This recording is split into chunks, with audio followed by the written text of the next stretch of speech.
नमस्कार दोस्तों, मैं सुरेंद्र सिंह रावत और मैं अपने YouTube channel target with Surendra पर आपका हार्दिक स्वागत और हार्दिक अभिनंदन करता हूं।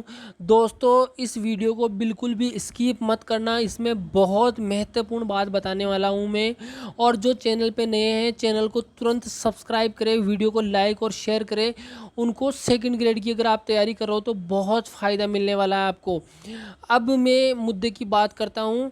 सबसे पहले तो जो लोगों के क्वेश्चन होते हैं सेकंड ग्रेड में क्या योग्यता चाहिए, किससे तैयारी करें, उनसे संबंधित सारे वीडियो मैंने बना रखे, प्लेलिस्ट में जाकर देखें। पुराने पेपर मेरे टेलीग्राम चैनल पे मिलेंगे, वहाँ उसको ज्वाइन करें।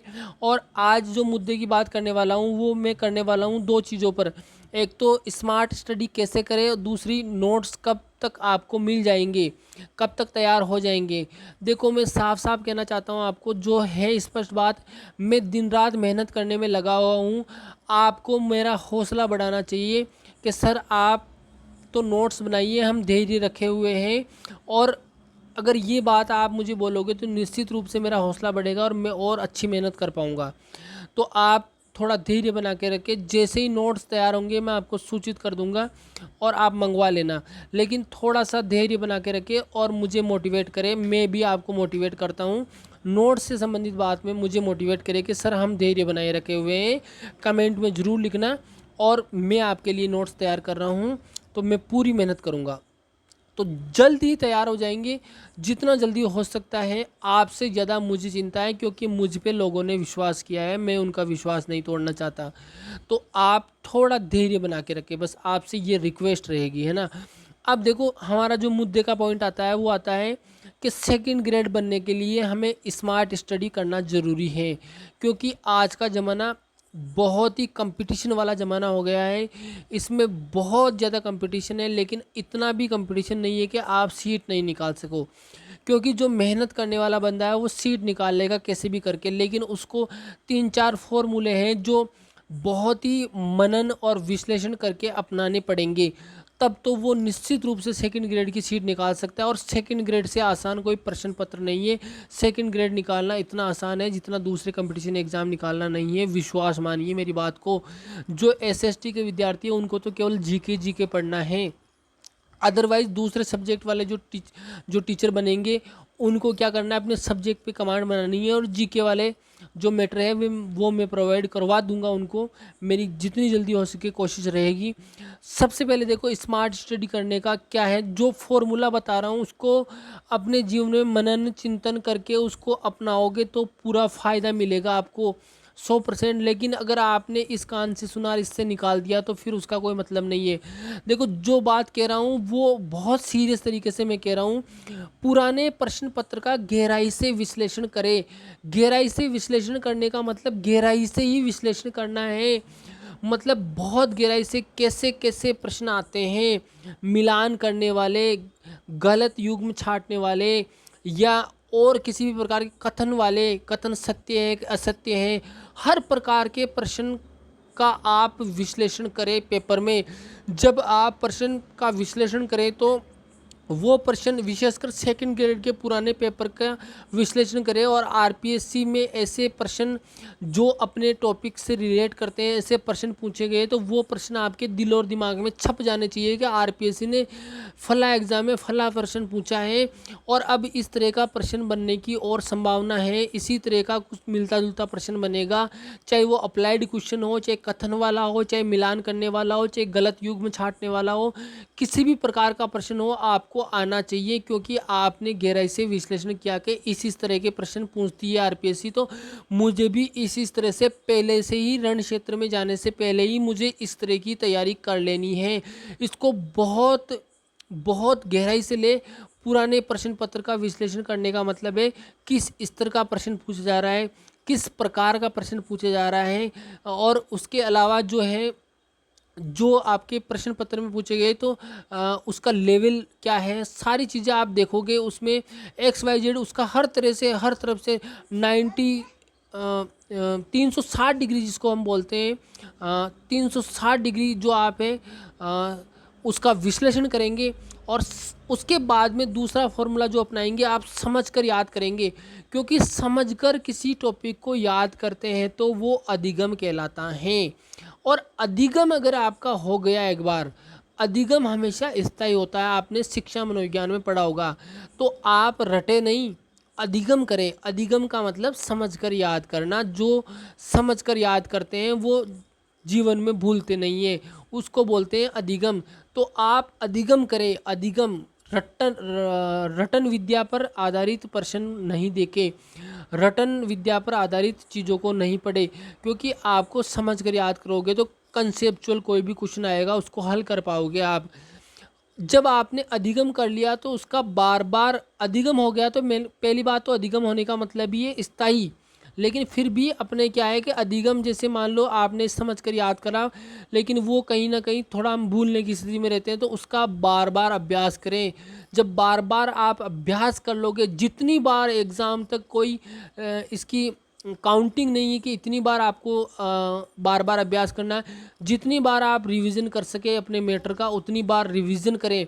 जितनी बार जितना अच्छा रिवीजन करेंगे आप, उतना ही आपका जो सिलेबस है निखरेगा, आप में निखार आएगा। कुछ टॉपिक ऐसे होते हैं, स्मार्ट स्टडी का चौथा भाग जो है वो ये है कि कुछ टॉपिक ऐसे होते हैं जो आपको छोड़ने होते हैं, जानबूझ के छोड़ने होते हैं, क्योंकि उन टॉपिक में बहुत ज़्यादा एनर्जी लगेगी। जैसे भारत में उद्योगों में नवीन प्रवृत्तियाँ एक आपके टॉपिक है इंडिया जीके में। अब वो लंबा चौड़ा टॉपिक है, तो उसको क्या करोगे आप एक बार के लिए। मैं ये नहीं कह रहा हूँ कि अगर किसी में क्षमता है तो वो याद करें, लेकिन मैं कह रहा हूँ कि जो स्मार्ट स्टडी करना चाहता है तो ऐसे लेंदी टॉपिक जहाँ से एक प्रश्न बनने की संभावना है, तो आप उस एक प्रश्न के बजाय इधर आपके 10 प्रश्न आप तैयार कर सकते हैं, पक्के कर सकते हैं। कैसे? उसमें बहुत ज़्यादा आपको मेहनत लगेगी उद्योग पढ़ने में, उतने में तो आप पूरे भारत का संविधान जो आपके सिलेबस में दे रखा है, राज व्यवस्था वाला पार्ट, उसको रिवीजन कर सकते हैं कंप्लीट रूप से, बहुत अच्छे से समझ सकते हैं। तो वहाँ की एनर्जी यहाँ खर्च करें तो यहाँ कितने प्रश्न तैयार हो जाएंगे आपके, बहुत प्रश्न तैयार हो जाएंगे।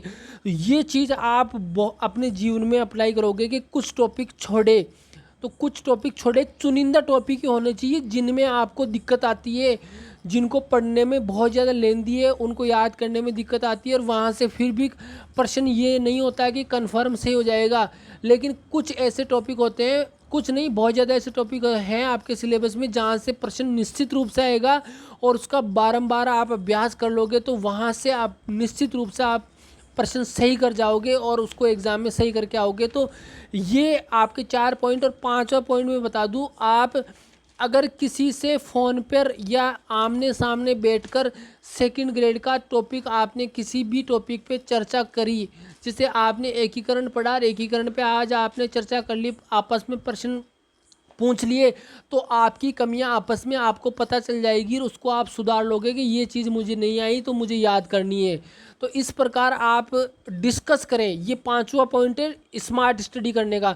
अगर आप सेकंड ग्रेड में इन स्मार्ट स्टडी के इन पॉइंट को अगर आपने अपना लिया तो आप सीट निकाल जाओगे, भीड़ से अलग हट जाओगे और आप सेकंड ग्रेड में सेलेक्ट हो जाओगे। तो सेकंड ग्रेड की तैयारी कैसे करें, इसके लिए मैंने स्मार्ट स्टडी का जो फॉर्मूला बताया है इसको ज़रूर अपनाएं और इनको बहुत सीरियस लें। 5 टॉपिकों क्या क्या, पुराने प्रश्न पत्र का हर तरह से विश्लेषण समझकर याद करें, बार बार अभ्यास करें, कुछ टॉपिक छोड़े और उसकी एनर्जी उन टॉपिक में लगाए जहाँ से निश्चित और 100% प्रश्न आते हैं और सरल प्रश्न आते हैं, तो वहाँ लगाए। और 5वां डिस्कस करें। ये 5 स्मार्ट स्टडी के अगर सेकंड ग्रेड में अगर आपने अपना लिए फॉर्मूले तो निश्चित रूप से आपको फ़ायदा मिलेगा ही मिलेगा और आपका सिलेक्शन हो जाएगा। मैं कह रहा हूँ विश्वास मानिए आपका सिलेक्शन होगा अगर इस फॉर्मूले को अपनाया तो। और आपके पास में कंटेंट में पूरी तरह को जल्द से जल्द पहुंचाने की कोशिश कर रहा हूं, बस थोड़ा सा धैर्य बना के रखें। जैसे मैं आपका हौसला बढ़ा रहा हूं कि सेकंड ग्रेड में आपका सिलेक्शन कोई नहीं रोक सकता, 100% आपका सिलेक्शन होगा। इस फॉर्मूले को अपनाओ। अगर आपने फॉर्मूला अपना लिया, स्मार्ट स्टडी कर ली, तो आपका सेकंड ग्रेड में सिलेक्शन होगा। इसी तरह आप भी मुझे मोटिवेट करें कि सर हम आपके साथ हैं, आप नोट्स तैयार करो, जितना जल्दी होंगे हम ले लेंगे। थोड़ा धैर्य बना के आप नोट्स तैयार करो। जैसे आपको मैं बोल रहा हूँ कि आप भी धैर्य बना के तैयारी करो, तो आप सेकंड ग्रेड निकाल पाओगे। इस तरह से आप मेरा भी थोड़ा हौसला बढ़ाए, मैं भी आपका हौसला बढ़ाऊँ, दोनों आपस में मिलकर, आप और हम आपस में मिलकर सेकंड ग्रेड को अंजाम देते हैं। सेकंड ग्रेड की जो मंजिल है वहाँ तक पहुँचेंगे। मैं अंतिम समय तक, मतलब जब सेकंड ग्रेड का पेपर लगेगा तब तक आपके साथ रहने वाला हूँ। किस टॉपिक को किस तरह से पढ़ना है सब कुछ बताने वाला हूँ। और क्या मैं इस पे जीके की क्लास स्टार्ट कर दूं? आप मुझे कमेंट सेक्शन में ज़रूर लिख के बताएं कि सर जीके की क्लास स्टार्ट कर दो। कोई सा भी जो टॉपिक आपको अच्छा लगता है उसी से स्टार्ट कर दो, उसी से श्री गणेश कर देंगे। आप केवल मुझे फीडबैक देना कमेंट्स करके कि क्या करना है। तो इन फॉर्मूलों को अपनाएं। नोट्स के मैंने बता दिया, जितना जल्दी हो सके मेरा प्रयास है, मैं जितना जल्दी हो सके आप तक पहुंचाने की कोशिश करूंगा, है ना। आप धैर्य बना के रखिए बस। और स्मार्ट स्टडी कैसे करें, और बाकी सेकंड ग्रेड से संबंधित किसी भी प्रकार का नई वैकेंसी हो, चाहे किसी भी प्रकार का प्रश्न हो, कितने पेपर होते हैं, कितने में से कट ऑफ जाती है, सब तरह के प्रश्नों के उत्तर आपको, यानी हर प्रकार की सेकंड ग्रेड की जानकारी मेरे पुराने वीडियोज़ में मिलेगी। मैं second grade teacher Surendra Singh Rawat, और मैंने 2016 और 2018 का फाइट किया है एग्ज़ाम। और मैं आपको जानकारी के लिए बता दूं कि अगर आप चैनल पे नए हो तो चैनल को सब्सक्राइब करें, वीडियो को लाइक करें और शेयर करें। आपको बहुत ज़्यादा फ़ायदा होने वाला है। इसी के साथ में धन्यवाद। और आप वीडियो को आप अधिक से अधिक शेयर ज़रूर करें, उन लोगों तक ज़रूर पहुंचाएं जो गांव के दूर दराज में हैं, जिनको गाइडेंस की कमी है, उन तक वीडियो को ज़रूर पहुंचाएं। इसी के साथ में वीडियो को समाप्त करते हैं। धन्यवाद।